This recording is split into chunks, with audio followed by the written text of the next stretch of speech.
Se le activa en el volante, ¿no? Sí, te dicen, es como un videojuego que te dice, ¿tienes armamento extra? Pues eso, más o menos. Vale.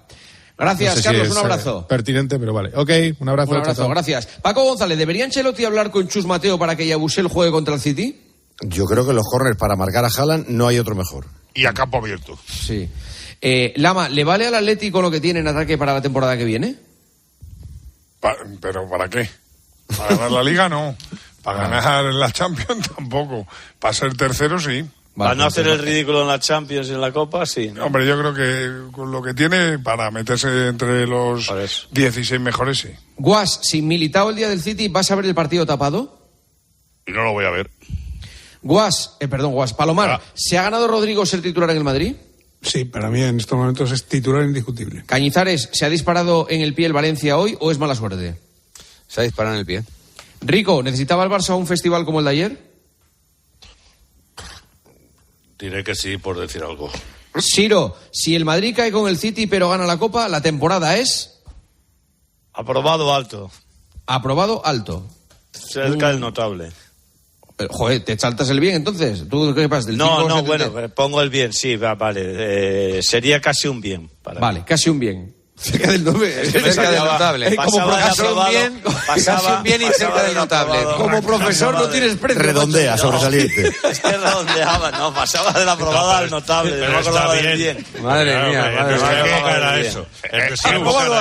Aprobado, notable. Claro, por eso. Un 5,5. Resumiendo, sí, sobresaliente, ¿no? Le dan la laureada. La respuesta es, si el Madrid gana la Copa de Europa, hemos que hablar con la Copa de Europa. Ya no se puede jugar más en el torneo. Vale. Un abrazo, compañeros. Gracias. Adiós, señoras y señores. Hasta aquí Tiempo de Juego. Mañana volvemos a las... buenas noches, familia y compañía. 11:30, partidazo. Tenemos mucho que contarles también en el día de mañana y durante toda la semana con la Liga. La radio sigue, nunca para. Da igual que haya fiesta, puente, lo que sea. Siempre está la cadena COPE. Un abrazo, adiós. Juanma Castaño. Tiempo de Juego. COPE. Estar informado.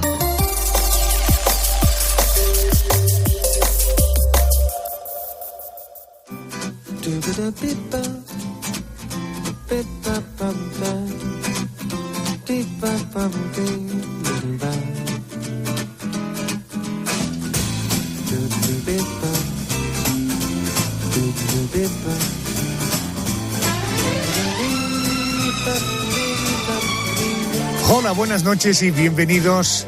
Semana del 1 al 7 de mayo, ya veis, día de fiesta que arranca y lo celebramos trabajando. Y le damos ya la vuelta al calendario y vamos a por el 5º mes del año. Confío que nuestro programa básicamente te resulte entretenido. Es gracias al trabajo del equipazo de la noche de Arjona. En la realización el Supermanitas Javier Campos. Y los superhéroes, el equipo del programa, la mensajera Yolanda Guirado. Buenas noches. Buenas noches, Adolfo. Traigo un mensaje para los oyentes. Vengo a contarles cómo pueden contactar con nosotros. Pueden mandarnos un correo electrónico a lanochearjona@cope.es. También pueden enviarnos un mensaje a través de las redes sociales.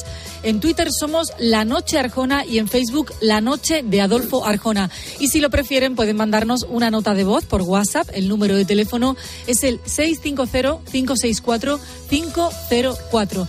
Y mientras los oyentes nos van escribiendo, yo voy restando. A grosso modo, Adolfo, te digo que ya hay que quitarle 4 meses al calendario, lo que es lo mismo, faltan 246 días para que termine el año. Dice, a grosso modo, se está cuidando las espaldas por si acaso en la suma no le ha salido bien. La dama oscura del programa. Mónica García, hoy tenemos Crónica Negra. Sí, y vamos a abrir el expediente de Henry Howard Holmes. Solo te diré que fue condenado a morir en la horca por los asesinatos de más de 200 mujeres. Tremenda, la historia es tremenda. Vamos al especial. 1, 2, 3. Después del boletín de las 2, 1 en Canarias, Carmen Cerván, buenas noches. Hola, Adolfo, buenas noches. Pues nos vamos a poner nostálgicos. ¿Quién no pasó horas viendo Falcon Crest, El Equipo A, El Coche Fantástico? Hoy en ese siglo XXI, Betty la Fea o Pasión de Gavilanes. Hoy recordaremos alguna de esas series que nos marcaron. Todo esto después de las noticias de las 2, 1 hora menos en Canarias. El Katy de Question a partir de las 3, 2 en Canarias. Pedro González, buenas noches. El porqué de las cosas. Buenas noches, Adolfo. Decía un anuncio, ¿a qué huelen las nubes? Nosotros vamos a ir más allá. ¿Por qué sale la lluvia de las nubes? Si llueve hoy, nos fastidian el día de fiesta en el que celebramos el día del trabajo sin trabajar algunos. ¿Esto no está pagado con dinero, incluso si pudiéramos imprimir los billetes a nuestro gusto? Es más, si lo hiciéramos, tendríamos una gran capacidad de liderazgo. Bueno, todo eso tiene que ver con el porqué de las cosas. Significa algo. Los oyentes nos han escrito, nos han hablado esta semana. Por Facebook hemos rescatado un mensaje de Ángel Ruiz. Dice: señor Arjona, me encanta su programa. Muy atentamente, un seguidor desde Castellón. Qué amable. Pues muchísimas gracias. Te mando un abrazo y ahí seguiremos al pie del cañón. Y un WhatsApp de audio sobre las canciones que cierran nuestro programa. Hola, soy Alicia. Enhorabuena por el programa, Adolfo. Tengo una consulta. Al final del programa tenéis a algunos de vuestros compañeros que recomiendan su canción favorita. ¿Habéis pensado que los oyentes del programa tengan la posibilidad de hacer lo mismo? Gracias. Bueno, lo único que hace falta es que mandéis un correo electrónico o un mensaje al WhatsApp y estaremos encantados de que ese territorio lo conquisten los reyes y las reinas de la radio, que chicos y chicas son ¿quiénes? ¡Los oyentes! Andrés García es el Memorias del programa. Buenas noches, Andrés. ¿Qué tal, Arjona? Buenas noches. Vamos a destacar 3 asuntos hoy que fueron noticia una semana como esta, pero de hace justo un año. Se trata de un ejercicio de memoria para poner a prueba la percepción del paso del tiempo. Bueno, pues todo esto y mucho más esta noche hasta las 4, las 3 en Canarias. Pero, ¿cómo diríais? Pero antes... Esta es una semana que en la historia de la crónica negra se escribió un escalofriante suceso.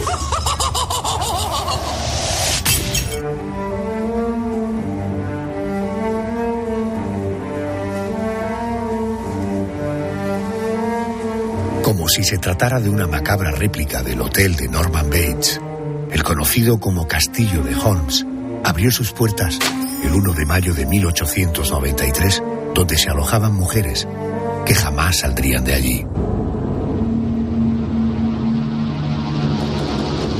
En aquel establecimiento de 3 plantas y de aspecto siniestro, ideado por la sádica mente de Henry Howard Holmes, tenía una red de conductos ocultos y de sistema de gaseado, de montacargas y accesos secretos al subsuelo, y de un sótano dotado de un pozo de cal viva, de barriles de ácido y de hornos de carbón.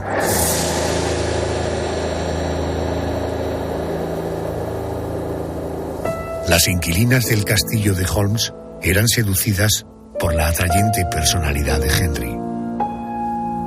Él las empujaba a poner propiedades a su nombre, con la promesa de que pronto se casarían, pero la realidad era otra.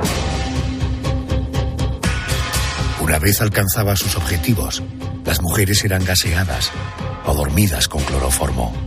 A veces, aquellas mujeres eran conducidas al calabozo, una habitación repleta de elementos de tortura. Tras la muerte, o incluso antes de morir, las víctimas eran introducidas en cal viva o rociadas con ácido para hacer desaparecer cualquier pista. En otras ocasiones, los hornos devoraban sus cuerpos.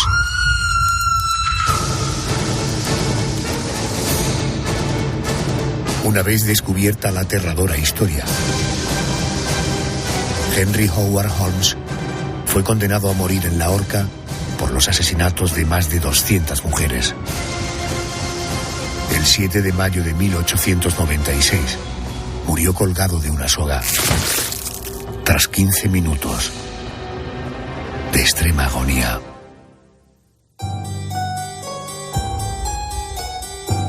Precisamente hoy, 1 de mayo, 130 años de la inauguración del conocido como Castillo de Holmes, un siniestro lugar donde encontraron la muerte, como te decía, de más de 200 mujeres. ¿Cómo pudo pasar aquello?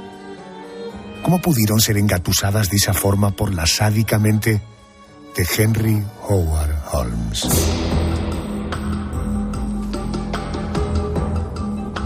José Manuel Frías, autor del libro Henry Howard Holmes, El Hotel de los Horrores, de la editorial Almuzara. Muy buenas noches y bienvenido a casa. Buenas noches, José. Buenas noches, Adolfo. No, estamos ante un horrible, elegante y atractivo, con una enorme capacidad de ingenio, de manipulación, con una enorme falta de empatía. ¿Cuándo comenzó su escalada de muerte Henry Howard Holmes? Se podría decir que la parte más cruda comienza cuando Henry logra enamorar a una viuda, Stephanie Holton. Era dueña de una farmacia en el centro de Chicago y también madre de una niña. Pues nada más comenzar la relación, Henry pidió a Stephanie que pusiera su nombre, sus ahorros, sus propiedades, siempre con la excusa de que así se haría cargo de ellas con mayor comodidad. Pues fíjate, una mañana, en cuanto los papeles estuvieron arreglados, Henry hizo entrar a la madre y a la hija en una habitación de la tienda, de la farmacia, estando todavía cerrada al público, y las mató a las dos por medio de varias puñaladas. Después, la mujer y la niña fueron descuartizadas e introducidas en bolsas de plástico. Y fíjate qué curioso, digamos que una vez que comete este primer asesinato, Henry Howard cargó con los cuerpos en una furgoneta y se deshizo de ellos en un basurero municipal ante la mirada de un agente de seguridad al que le dijo que se trataba pues casi de nada, de desechos de una carnicería.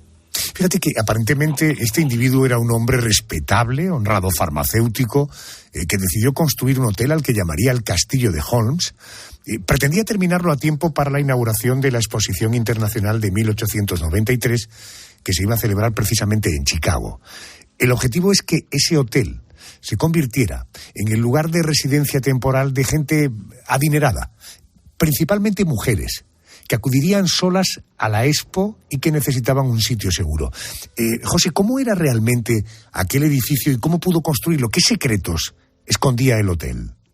Hay un detalle que es muy curioso, y es que para aquellas obras Henry contó con varias cuadrillas de obreros, a los que además iba despidiendo al poco de comenzar a trabajar. Y el motivo de esos despidos constantes era evidente. Henry no quería que ninguno de aquellos trabajadores tuviera una, vamos a decir, visión global de lo que escondía el edificio. Y es que todo el inmueble estaba infectado de pasadizos ocultos que llegaban a las habitaciones de la clientela, mirillas para espiar dentro de los cuartos, accesos secretos a la calle, incluso una especie de montacargas sin cabina que desembocaba en la oficina privada del propio Henry. Pero la cosa no termina ahí, Adolfo, porque el hotel contaba también con un atrezo oculto, un cuarto que contenía generador de gas y del que salían varias tuberías que iban a parar a los conductos de calefacción de algunas habitaciones. Y todavía peor, de la oficina de Henry salía una especie de tobogán que descendía a un sótano sellado que contenía un pozo de cal viva y varios barriles llenos de ácido. Y como colofón, varios hornos de carbón. Bueno, como te estarás imaginando, Adolfo, el gas servía para provocar la muerte o el desvanecimiento de los inquilinos, los conductos secretos para desplazar los cuerpos de un lugar a otro, y ese famoso tobogán para hacer descender los cadáveres al sótano. Pero sobre todo, la cal viva, el ácido y los hornos pues servían para hacer desaparecer los cuerpos de diferentes maneras. No es el argumento de una peli lo que te estamos contando, ¿eh? El castillo de Holmes se terminó de construir a finales de 1892 y la Exposición Internacional de Chicago se inauguró el 1 de mayo de 1893. Frías, ¿qué ocurrió a partir de ese momento? ¿Quiénes eran sus huéspedes y al mismo tiempo sus víctimas? ¿Qué pasaba en aquel hotel del horror? Bueno, como la mayor parte de los inquilinos eran mujeres y aprovechando su don de seducción, ya hemos dicho que Henry era un tipo bastante atractivo y muy inteligente, coqueteaba con esas mujeres logrando llevárselas a la cama, siempre bajo la promesa de un futuro matrimonio. Y además convencía siempre a sus víctimas para que le traspasasen sus bienes.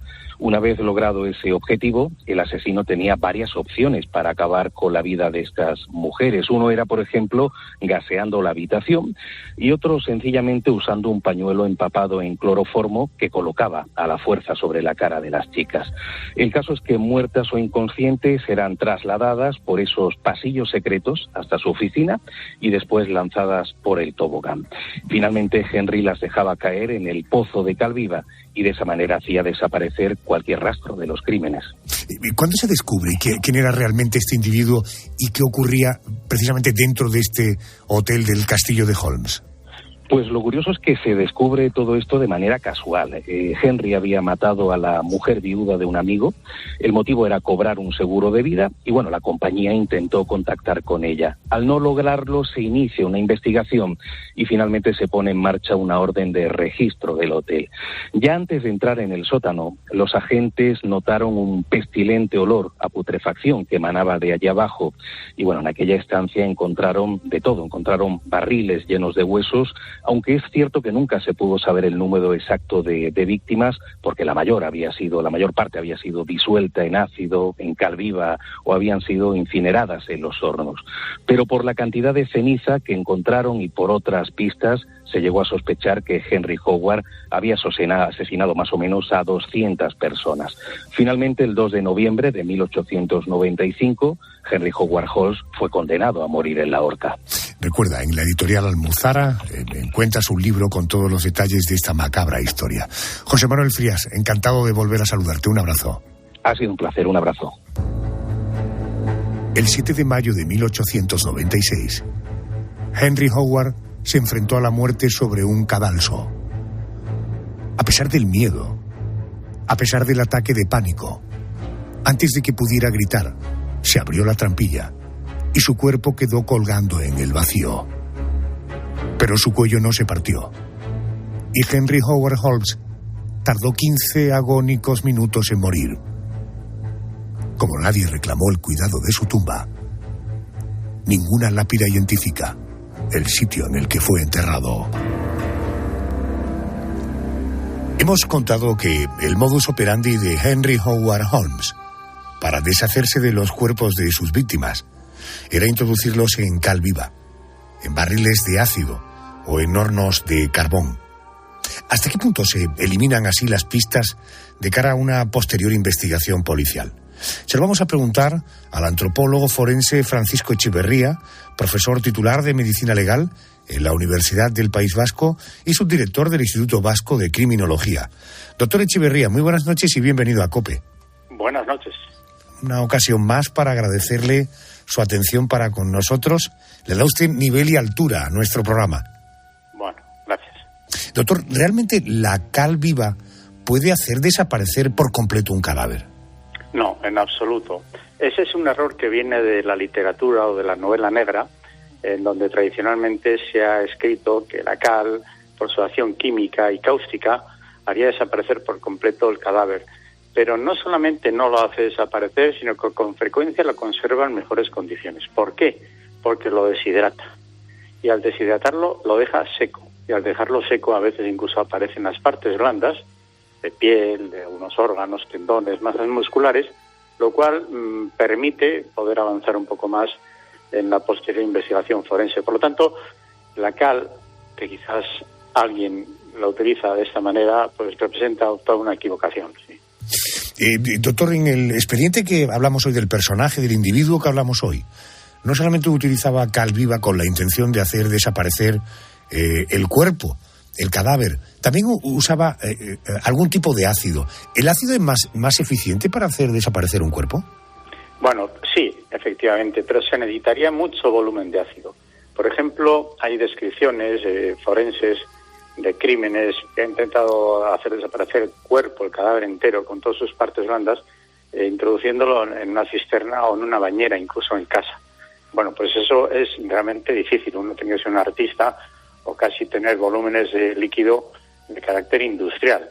Es decir, simplemente con un ácido, por muy poderoso que sea, no lograríamos destruir por completo semejante volumen corporal, ¿no? Y cuando uno lo intente, además, en un procedimiento así como muy artesanal, doméstico, quiero decir, es más fácil que destruya todas las cañerías de la conducción de la casa, incluyendo la bañera, que no el cadáver entero. De hecho, el ácido en sí mismo puede descomponer algunas estructuras del organismo y otras no. Esto es un poco paradójico, pero el clorhídrico, por ejemplo, destruye más el hueso, elimina más la estructura del hueso, pero queda toda una masa gelatinosa, mientras que el ácido sulfúrico sería capaz de destruir todas las partes blandas y preservaría el hueso.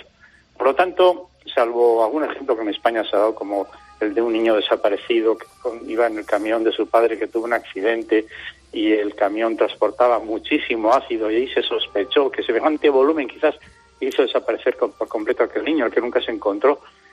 Yo creo que en lo demás también representaría pues un error absoluto intentar hacer desaparecer el cadáver con los propios ácidos. Uh-huh.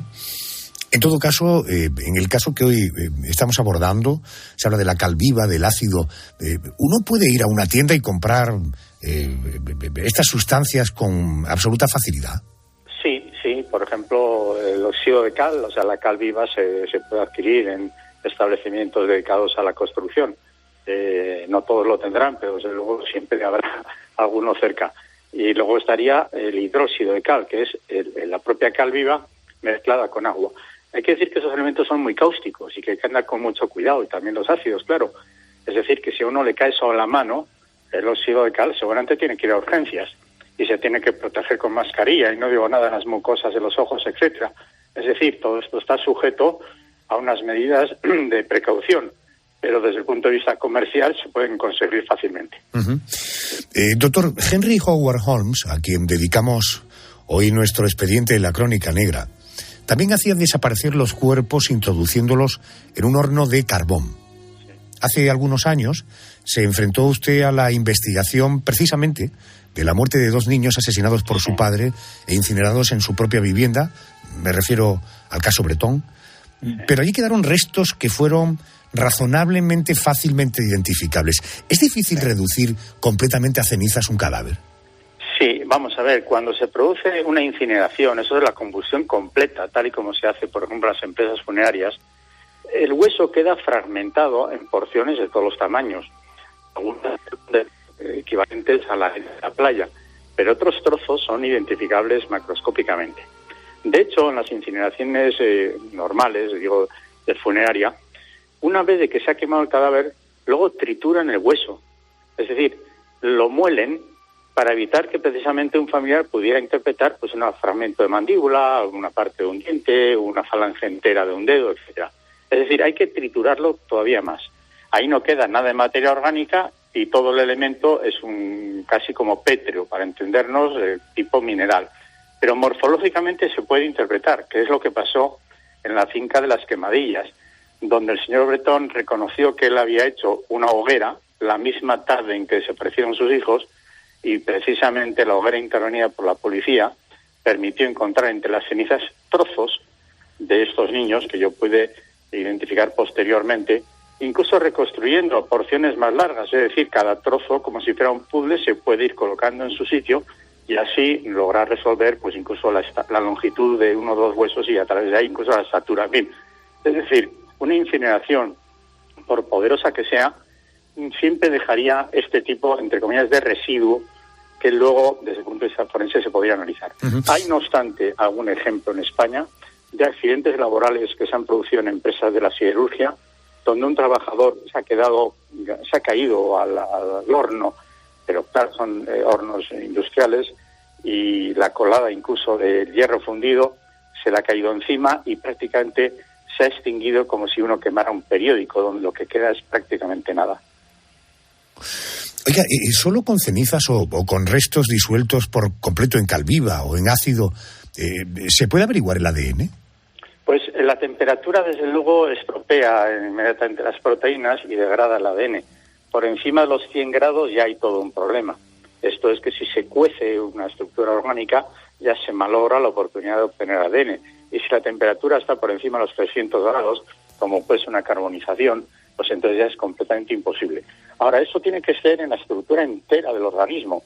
Por ejemplo, en los accidentes de tráfico, un cuerpo puede quedar carbonizado y puede tener partes destruidas completamente y, sin embargo, otras internamente un poco mejor preservadas. Y entonces ahí puede haber suerte y se puede obtener ADN.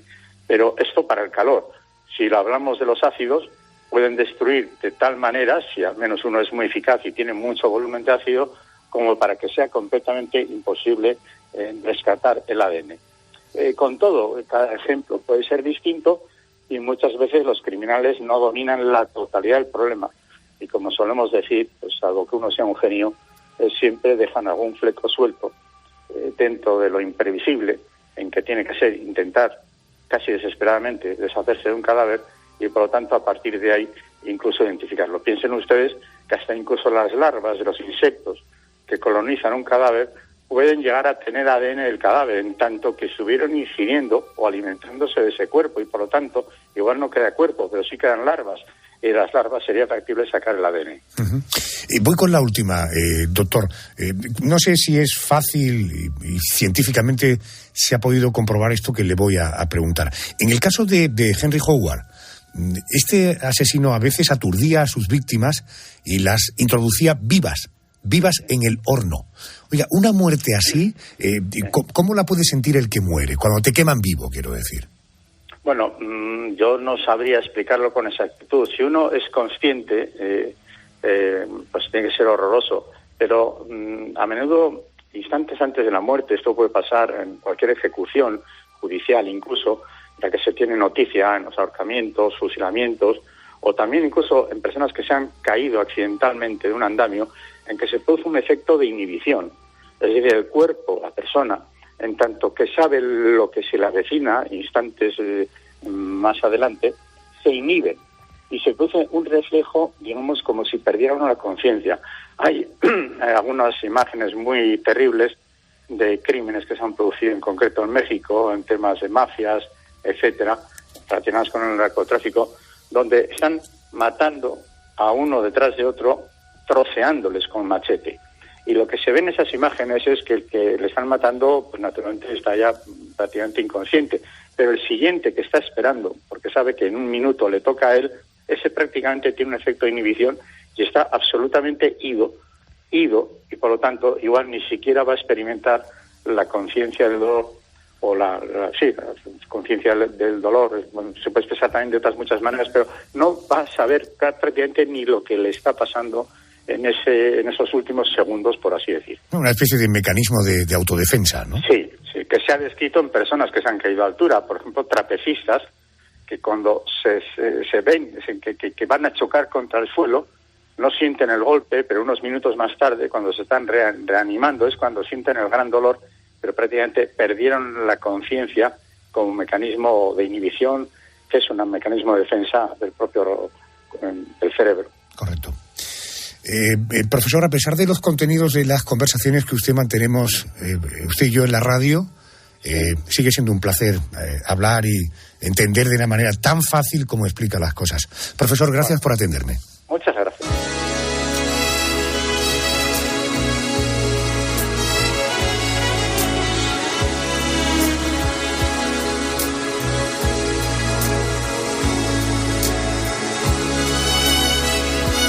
Vaya laberinto del terror en el expediente de la Crónica Negra de esta noche.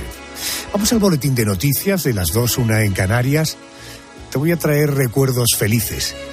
Durante los siguientes minutos después del boletín vas a vivir recuerdos seguro que inmejorables. Venga, noticias, que luego volvemos. Hasta ahora.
Escríbenos en Twitter, en @cope y en facebook.com/cope. Si es noticia, está en el partidazo de COPE. Pide paso Ganga con un gran protagonista. Juanma, estoy con el hombre que ha creado un Rayo Vallecano que lleva 2 temporadas rozando los puestos europeos. Es Andoni Iraola, el entrenador del Rayo. Hola, Andoni, muy buenas. Hola, Juanma, muy buenas. Enhorabuena. ¿Cuándo decides si continúas en el Rayo o no? Bueno, yo creo que al final lo que primero que había que hacer era conseguir el objetivo. Objetivo conseguido. El lío es por abajo, el objetivo está conseguido, ¿no? Por tanto, anuncia aquí en el partidazo, aprovecha esta oportunidad que damos, anuncia en el momento. En cuanto pasen estos partidos, pues nos reunimos con el club. De lunes a viernes, desde las 11:30 de la noche, todo lo que pasa en el deporte te lo cuenta Juanma Castaño en el partidazo de COPE, el número 1 del deporte.